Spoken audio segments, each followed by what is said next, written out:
عن ابن مسعود رضی اللہ تعالی عنہ ان النبی صلی اللہ علیہ وسلم قال لقوم يتخلفون عن الجمعة لقد حممت ان آمر رجلا ان يصلي بالناس ثم اغرق على رجال يتخلفون عن الجمعة بیوتہم۔ عبداللہ بن مسعود رضی اللہ تعالیٰ عنہ سے روایت ہے، فرماتے ہیں کہ نبی صلی اللہ علیہ وسلم نے فرمایا کہ جو لوگ جمعہ کی نماز کے غیر حاضر رہتے ہیں، ترک جمعہ کرتے ہیں، تو میں نے ارادہ کیا ہے کہ میں کسی اور آدمی کو نماز پڑھنے کے لیے کہوں اور میں ان لوگوں کے گھروں جاؤں جو جمعہ کی نماز کے لیے آتے ہیں، ان کے گھروں سمیت ان کو جلا دوں۔ عن ابن عباس رضی اللہ تعالی عنہ قال ان النبی صلی اللہ علیہ وسلم من ترک الجمعۃ غیر ضرورت کتب منافقا فی کتاب لا یمحى ولا یبدل۔ ابن عباس رضی اللہ تعالیٰ عنہ سے روایت ہے کہ اللہ کے رسول صلی اللہ علیہ وسلم نے ارشاد فرمایا، جو شخص کسی شرعی ضرورت کے بغیر جمعہ لفظ ہے، تین جمعہ ہے، تین جمعہ غیر حاضر رہے گا تو اللہ کی کتاب میں، اللہ کے دفتر میں اس کا نام منافق لکھ لیا جائے گا، جو تبدیل ہونے والی نہیں ہے اور نہ مٹائی جانے والی۔ تو جمعہ کی تعلق سے کل بھی آپ کے سامنے حدیث آئی تھی کہ اللہ کے رسول نے ارشاد فرمایا، تو صحابہ کرام ابو ہریرہ رضی اللہ تعالیٰ عنہ اور ابن عمر سے روایت ہے کہ لوگ ترک جمعہ سے باز آ جائیں، لینتہن اقوام عن وضع الجمعۃ، جمعہ کو ترک کرنے سے لوگ باز آ جائیں، یا یہ ہوگا کہ اللہ تبارک و تعالیٰ ان کے دلوں کو مہر لگا دے گا اور پھر وہ غافل لوگوں میں سے دین سے بالکل ہی دور ہو جائیں گے۔ تو جمعہ کی بہت بڑی اہمیت جو ہے اسلام میں ہے۔ جمعہ کے دن کے فضائل اس سے پہلے آپ کے سامنے آ چکے ہیں، تو آپ جمعہ کی نماز کے فضائل کہیں تو قرآن میں ایک سورت ہے سورہ جمعہ، سورت ہی اس کے لیے اللہ نے مختص کر دی۔ تو پہلے بنی اسرائیل کا حال بیان کیا ہے۔ بنی اسرائیل کو اللہ نے جو ہے کہا تھا کہ جمعہ کا دن مقرر کیا، تو انہوں نے اپنی پسند سے ہفتہ اختیار کر لیا، معلوم ہے یہ بات آئی۔ جمعہ کا دن ان کے لیے مقرر کیا تو انہوں نے اختلاف کر کے ہفتے کے دن کو انہوں نے اپنے پسند کے لیا، چلو تم اسی کو اختیار کرتے ہو، رہنے دو۔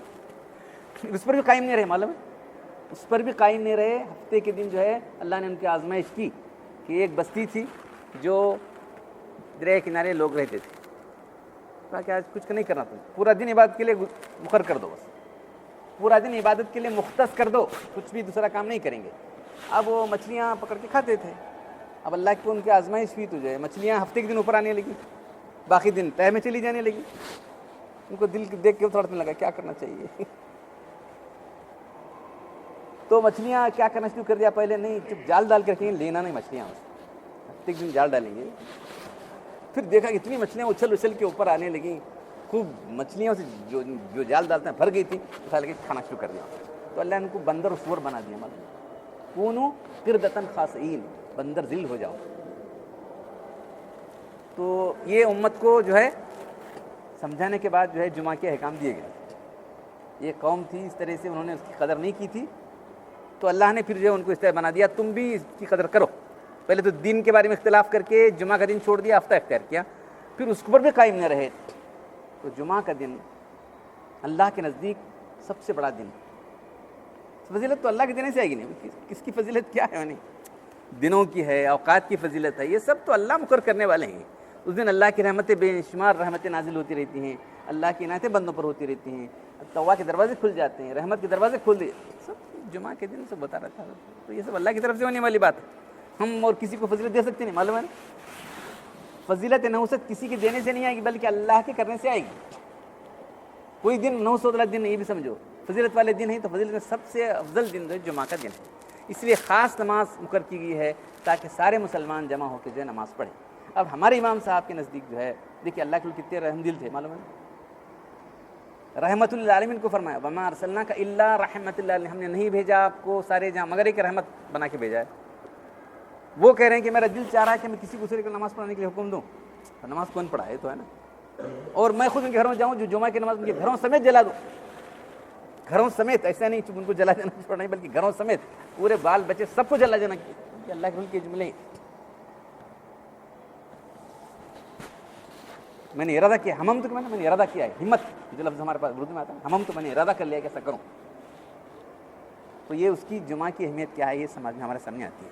تو ہمارے امام صاحب امام ابو حنیفہ رحمۃ اللہ علیہ کہتے ہیں کہ جمعہ چھوٹے گاؤں میں جہاں 4-5 مسلمانوں کے گھر ہیں یا جنگل ہے, ایک کھیتی ہے, وہاں نہیں. تو اللہ تعالیٰ کیا فرمائے, جب جمعہ کے دن تمہیں نماز کے لیے اذان دی جائے تو فَاسْعَوْا إِلَىٰ ذِكْرِ اللَّهِ وَذَرُوا الْبَيْعَ, اور اپنے کاروبار کو چھوڑ دو. کاروبار کہاں ہوتے ہیں؟ شہروں میں ہوتے ہیں. تو شہر کی ضرورت ہے, شہر یا بڑا قصبہ جہاں مسلمانوں کی 2-3 ہزار آبادی ہے وہیں جمعہ ہو سکتا ہے. قریوں کے اندر جہاں مسلمان 4-5 گھر ہیں وہاں جمعہ نہیں ہو سکتا. یہ ہمارا مسلک بیان کر رہا ہوں. ہمارے امام 4-5 گھر ہیں تو نہیں, وہ ظہر پڑھ لیں وہ لوگ. اس کی شان ہی الگ ہے نا جمعہ کی, جمعہ کی شان ہی الگ ہے. اس لیے جو ہے جہاں بازار ہے تو خرید فروخت کو چھوڑ دونوں. کب خرید فروخت کہاں ہوتی ہے؟ کھیڑے گاؤں میں. بس گاؤں میں کچھ نہیں ملتے. ہمارا گاؤں صاحب کھیڑا کیا نہیں ملتا جی, بولتے رہتے نہیں لوگ. یہاں کیا ملتا جی؟ گاؤں جانا پڑتا تھا. کیا ملتا نہیں جی گاؤں میں, یہ بولتے تھے نہیں لوگ. سب جرا کام ہو تو وہاں جانا پڑتا ہے, جرا ہوا تو وہاں جا کے لانا پڑتا ہے. تو جہاں ساری چیزیں ملتی ہیں, بازار ہے, تو اسی لیے بازار کہا گیا. بازار اگر ہے جہاں ساری چیزیں, تقریباً ساری چیزیں ملتی ہیں. ساری چیزیں ملنا کو ضروری نہیں کہ ہر چیز ملے, ہو سکتا نہیں. ضرورت کی چیزیں جو ہیں ملتی ہیں, تو بس وہ بڑا قصبہ ہے, مسلمانوں کی 2-4 ہزار آبادی ہے, تو وہاں جمعہ کو پڑھنا چاہیے. صرف 4-5 مکانات ہیں, اب چھوٹے چھوٹے بعض جگہ رہتے ہیں, چھوٹے چھوٹے گاؤں 4-5, تو وہاں جمعہ نہیں ہوگا. تو یہ وزر البیت تجارت کو چھوڑنا ہے, جو جائز سے چھوڑائی جا رہی ہے معلوم ہے. اور ایک نماز جو ہماری 5 وقت کی نمازوں میں ظہر کی نماز تھی, اس کو ریپلیس کر کے جمعہ لائی, اور اس سے کتنا اختلاف ہے دیکھ رہے ہیں آپ. یہ نماز سری پڑھی جا رہی ہے, وہ جہری نماز پڑھی جائے گی. وہ 4 رکعت تھی, 2 رکعت پڑھی جائے گی. یہ آج خطبہ ہے, ذکر اللہ کے ضرورت, ذکر اللہ کے اندر خطبہ بھی ہے اور نماز دونوں شامل ہے. تو کون سی اذان ہے اس کے بارے میں بھی جو ہے صحابہ کرام کا اجماع ہو چکا ہے. یاد رکھو, ہمارا تمہارا نہیں. کچھ لوگ انکار کرتے ہیں, بدعت عثمانی کہتے ہیں, کل منہ کو ان کے جو ہے اللہ تعالیٰ جو ہے مہر یہ کر دیں گے, معلوم ہے, ان لوگ لعنت برسائیں گے. صحابہ کرام کو بدعت سے منسوب کریں لوگ, معلوم ہے. جب شہر چھوٹا تھا اللہ کے رسول جا کے بیٹھتے تھے, بلاؤ بھائی ان کو, جا کے بیٹھ کے بلانے لگاتے تھے. وہ گئے, بلائے, ان کو بلایا, آؤ سب آؤ بھائی, چلو اللہ کی نماز پڑھنے, جمعہ کے دن بلایا, آئے سب لوگ. اب اس کے بعد حضرت ابوبکر صدیق کا زمانہ 2 سال, عمر رضی اللہ کا زمانہ 10 سال تھا, آبادی بڑی نہیں تھی. اس کے بعد آبادی خوب بڑھ گئی. جو اذان یہاں ہوتی تھی امام کے پاس وہ سنائی نہیں دی تھی لوگوں کو, اس لیے عثمان رضی اللہ تعالیٰ نے ایک اور اذان شروع کر دی شہر کے بیچوں بیچ. وہ اذان پورے شہر کو سنائی دیتی تھی. اس کو سارے صحابہ کرام نے قبول کر لیا, کسی نے انکار نہیں کیا. صحابہ کرام کا اجماع ہو گیا. صحابہ کے اجماع کو کوئی چیلنج نہیں کر سکتا. چیلنج کرنے والے گمراہ ہیں. چیلنج کیا لوگوں نے, یہ چیلنج کرنے والے گمراہ ہیں. پوری امت نے قبول کیا, کسی نے اختلاف نہیں کیا. صحابہ, تابعین, تبع تابعین. اب اس کے بعد کچھ لوگ اٹھ کھڑے ہو گئے, وہ بدعت عثمانی ہم نہیں دیتے, نعوذ باللہ من ذالک. علیکم بسنتی و سنتی خلفاء الراشدین المہدیین, میری سنت کو مضبوط سے پکڑو, میرے خلفاء کی سنت کو مضبوط سے پکڑے رہو, دانتوں سے پکڑے رہو. یہ عزو علیہ الدین نواز, دانتوں سے پکڑو. اللہ کیوں فرما رہے ہیں؟ دیکھیے یہاں گمراہی کیسی پھیلتی, گمراہی کیسے پھیلتی میں آپ کو بتا رہا ہوں. حدیث پر چلنے والے یہ لوگ ہیں. معلوم ہے میں کیا حدیث بول رہا ہوں, کیا میں کیا بول رہا ہوں آپ کے سامنے. علیکم, اللہ کی فرما رہے ہیں, علیکم بسنتی و سنتی خلفاء الراشدین المہدیین تمسکوا بہا وعضوا علیہا بالنواجذ. کیا حال ہو رہا ہے. تو یہی پہلی اذان, پہلی اذان سب ساری چیزیں چھوڑنا ضروری. پہلی اذان سب سارے کاروبار چھوڑ, خالی یہاں خرید فروخت کی بات آئی. خرید فروخت نہیں, بلکہ نہیں صاحب میں پڑھتے بیٹھوں, قرآن پڑھتے بیٹھوں, میں گھر میں وہ کر رہا ہوں, میں کوئی پکا رہا ہے, کوئی یہ کر رہا ہے, سارے کام چھوڑنا ہے. تمام کام چھوڑ کے صرف نماز کی تیاری کے لگ جانا. یہ جمعہ کی شان ہے. تو جمعہ کے دن جو ہے واعظ و نصیحت کرنے, مسلمانوں کی تعلیم و تربیت کا نظام اللہ نے کیسے کیا. دیکھو جمعہ کے دن جو ہے بس اللہ کے لیے دوڑو, تو ایک خطبہ رکھا گیا ہے جس میں واعظ و نصیحت. کیا خطبے میں کیا ہونا چاہیے؟ قرآن کی آیتیں, حدیث رسول اللہ. یہ دیکھیے, یہ بھی علماء نے کیا کرنا چاہیے, اللہ کی آیتیں پڑھ کے سنا ہے. اب نہیں سمجھتا تو بعد میں ترجمہ کرے. کچھ لوگوں نے شروع کر دیا تھا اپنی اپنی زبانوں میں, سب کی زبانیں الگ ہو جائیں گے بس. جو آفیشیل لینگویج ہے وہی چھوڑ دیں گے. اس لیے ہمارے علماء نے لکھا ہے کسی غیر زبان کے اندر خطبہ مکروہ تحریمی ہے. یاد رکھو, یہاں ہو رہا تھا الحمدللہ, کچھ اس کی بات کی نہیں, میں نہیں آ کے بتا دیا, بن گیا کہ بند کرا دیا. معلوم بہت شان سے وہ امام اردو میں خطبہ دے دیجیے. امام صاحب کو اس لیے لایا گیا تھا کہ اردو میں خطبہ دیں. نعوذ باللہ من ذالک. کیا ہمارا بچپن سب کیا عربی میں خود پڑھ کیا سمجھتے ہیں؟ عربی میں خطبہ نہیں پڑھ نہیں سمجھتا تو سمجھاؤ پہلے. تم نماز کے پہلے سمجھاؤ, نماز کے بعد سمجھاؤ. ایک تمہیں کہاں سے نماز کے بعد سمجھا, نماز کے پہلے سمجھا. خلفاء راشدین خطبہ دے دیتے, اس کے پہلے جو ابو ہریرہ رضی اللہ تعالیٰ عنہ ہیں یا ابو الدرداء کوئی بھی جا کے واعظ نصیحت کرتے تھے. معلوم ہے نہیں آپ, جو خطبہ ہے خطبے سے پہلے کچھ صحابہ کرام ابو الدرداء رضی اللہ تعالیٰ عنہ آ کے نصیحت کرتے تھے لوگوں کو, اور بعد میں پھر اس کے بعد کون خلیفہ ہوتے تھے, ابو بکر صدیق رضی اللہ تعالیٰ عنہ یا عمر, کون بھی آ کے بولتے تھے اچھا اب چلو خطبہ شروع کریں گے. تو واعظ نصیحت خطبے سے پہلے کی جا سکتی. تو خطبہ چونکہ آفیشیل چیز ہے, وہ اس وقت خاموش اختیار کرنا ہے اور اس کی تاکید ہے. ذکر اللہ سے مراد پہلے تو خطبہ ہے, اس کے بعد نماز, دونوں کو شامل ہے. معلوم ہے ذکر اللہ صرف نماز ہی نہیں, نماز خطبہ دونوں کے لیے شامل ہے. تو وہ صرف عربی زبان میں ہوگا, غیر زبان میں مکروہ تحریمی, مکروہ تحریمی کی معنی تقریباً حرام, نہیں دینا چاہیے اس زبان کو. بڑے فخر سے کیا عربی میں خطبہ پڑھے کیا ہونے والا صاحب, جب اردو بولے جب سمجھتے ہیں ہم, سمجھاؤ سب کو نہ کو سمجھاؤ کریں تم نہ ہمیں. نماز سے پہلے سمجھاؤ یا نماز کے بعد سمجھاؤ. تو لوگوں کو علم ہے کہ ایسی بہت ساری چیزیں کرتے رہتے ہیں, ابھی بھی چلی ہوئی. تو خطبہ اور نماز دونوں اہم ہے. تو 4 رکعت کے بجائے 2 رکعت جو ہے خطبے کے لیے دی گئی, 2 رکعت نماز کے لیے, اور نماز جہری ہے, یاد رکھو. یہ جو ہے جمعہ کی شان ہے. تو جمعہ کی نماز کو بغیر کسی شرعی ضرورت کی, شرعی ضرورت ہے مطلب بیمار ہے, مسافر ہے, کل بھی بیان کیا تھا, عورت ہے, بچہ ہے, غلام ہے, ان پر نہیں. اور کوئی اور دوسری چیزیں آ گئی, خوب موسلادھار بارش ہو رہی ہے, کوئی ظالم راستے پہ بیٹھا ہوا ہے, اس کے لیے جاتے ہی پکڑے گا, قتل کرے گا, اس کو جیل میں ڈال دے گا, ایسی ساری چیزیں اگر ہیں تو جو ہے اس کے لیے جمعہ کی نماز جو ہے معافی, زور پڑے گا اندر اپنے گھر میں. جمعہ کے لیے جماعت شرط ہے. کوئی بھی نماز 5 وقت کی نمازیں بغیر جماعت کی بھی نماز ہو جاتی ہے, لیکن جمعہ بغیر جماعت کے نہیں ہو سکتا. تو امام صاحب کے نزدیک امام کے علاوہ 3 مقتدی ضروری ہیں, اور امام ابو یوسف جو ان کے شاگرد ہیں وہ کہتے ہیں کہ 2 آدمی بھی چل جائیں گے, 1 امام اور 2 مقتدی.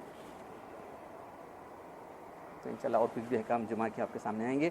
تو جمعہ کے دن جو ہے بہت تیاری کے ساتھ آنا, بہت اہتمام کرنا, یہ سب ساری چیزیں آپ کو سمجھانے کے لیے میں کر رہا ہوں. تو بہت سے لوگ جمعہ آ رہے جا رہے, چپ گئے, سرسری گئے, خطبہ ہوا تھا کہ نہیں ہوا تھا, کہ کیا ہے کہ نماز پڑھ کو وہ نکل گئے بس. کتنا شعور سے. اس لیے امام ربانی فرماتے ہیں جس کا جمعہ اچھی طرح سے گزر جائے گا, پورا ہفتہ جو ہے اچھی طرح سے گزر جائے گا. یاد رکھو جمعہ ہفتے کی میزان لکھا ہوا ہے, میزان ہے وہ, کنٹرول کرنے والی اس کو. جمعہ کو پوری احتیاط کے ساتھ, پوری جو ہے ذکر کے ساتھ گزارے گا, تمام گناہوں سے بچتا گا, تو سارا ہفتہ اسی کی برکت میں رہ جائے گا, سارا ہفتہ اچھا گزرے گا. جمعہ کو غفلت سے گزارے گا, سارا ہفتہ غفلت میں گزر جائے گا. تو بہت سے لوگوں کو یہ باتیں معلوم نہیں, اس لیے میں بیان کر رہا ہوں. تو اللہ تعالیٰ ہم سب کو جمعہ کی قدر کرنے کی توفیق عطا فرمائے.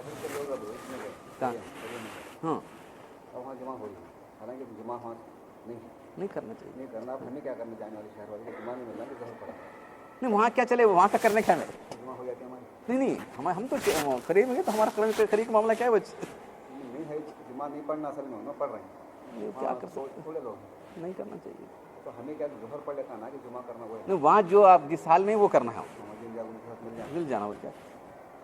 جہاں جمعہ نہیں ہوتا آپ جمعہ نہیں پڑھیں گے, جہاں جمعہ ہوتا ہے جمعہ پڑھیں گے. 2 اذان تھے. ہاں کون سے اذان بعد میں شروع ہوئی, جو باہر, اب جو پہلی دیا رہا بعد میں شروع, اب جو پہلی اذان تھے نا شام کی پہلے ہوتی تھی, پہلے ہوتی تھی وہی, اسے چھوڑی نہ لوگ, اس سے کہاں چھوڑے کون, چلے وہ نہیں وہ تو امام صاحب نہیں ہوتی تھی اذان, پہلے وہ ہوتی تھی. آپ شروع ہو گئے کہاں کر رہے ہیں, ممبر پر نہیں ہوتی, اب کون دے رہے باہر شروع ہوئی. اب امام کے سامنے دیتی تھی کہاں, وہ نہیں ہے ایسا کیا, پھر پہلی اذان دیتے ہیں نہیں.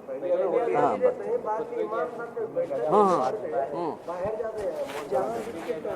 یہاں بھی واہ بخاری مسجد میں آئے تھے, کہتے آ کے وہ آ کے یہاں نہیں دینا, وہاں جاؤ, تو انہوں نہیں گئے وہاں سے, انہوں چھوٹ جا چھوڑے گی. معلوم ہے واقعہ ہو, جو خطبہ پڑھنے بیٹھے تھے اٹھ کے جا چھوڑ دے گی. تو ایسی بھی کیا ہے, کچھ چیزیں وہ اس میں جو ہے وہ سختی نہیں ہے, لیکن سختی کرتے چلے جاتے ہیں لوگ. معلوم ہے امام جو ہے اقامت میں کب اٹھیں, صحابہ کرام انتظار کرتے ٹھہرتے تھے اللہ کے رسول کا.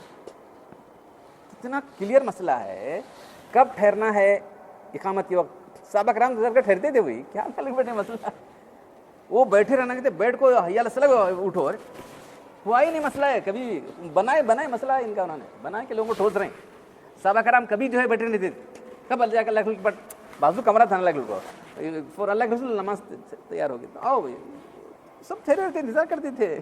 انہوں نے الٹے سیدھے مسائل نکال دیا، ہمارا میں نہیں، ہمارے انہوں نے بہت صاف صاف لکھ دیا ساری چیزیں۔ اور تھوڑا لائٹ وغیرہ نکال دیں رات میں صبح کی نماز میں، لائٹ آف کر دیں۔ وہ سویرا ہوا کہ نہیں سورج نکلے دیکھنے کے لیے، وہ بھی کرنا ضروری نہیں ہے، چلو کیا ہے وہ کرتے ہیں، حق لا الہ الا اللہ پڑھتے ہیں، کیا کیا کرتے ہیں بولتے ہیں السلام علیکم، سلام کے بعد کیا پڑھتے ہیں کہ نہیں، حق لا الہ الا اللہ صلی اللہ السلام یا حبیب اللہ صلی اللہ، جو چاہے دین میں گھسا رہے ہو، دین کیا ہے سمجھنا آپ لوگوں کو ہے، اب نہیں سمجھے تو وہاں جاگ پڑ جاتے ہیں۔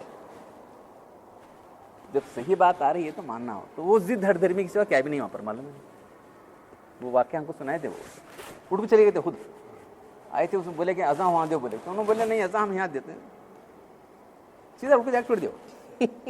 جو صاحب بیان کرنے آئے تھے انہوں نے خود اٹھ کے چلے گئے، چلو جاؤ، ہم تمہیں ہونا بھی نہیں، تم مزاج سنائے۔ الحمدللہ رب العالمین والصلاة والسلام علی رسول الکریم، ربنا آتنا فی الدنیا حسنۃ وفی الآخرۃ حسنۃ وقنا عذاب النار، ربنا ظلمنا انفسنا وان لم تغفر لنا وترحمنا لنکونن من الخاسرین، ان اللہ وملائکتہ یصلون علی النبی یا ایھا الذین آمنوا صلوا علیہ وسلموا تسلیما۔ مقبول سبحان ربک رب العزة عما یصفون وسلام علی المرسلین والحمد للہ۔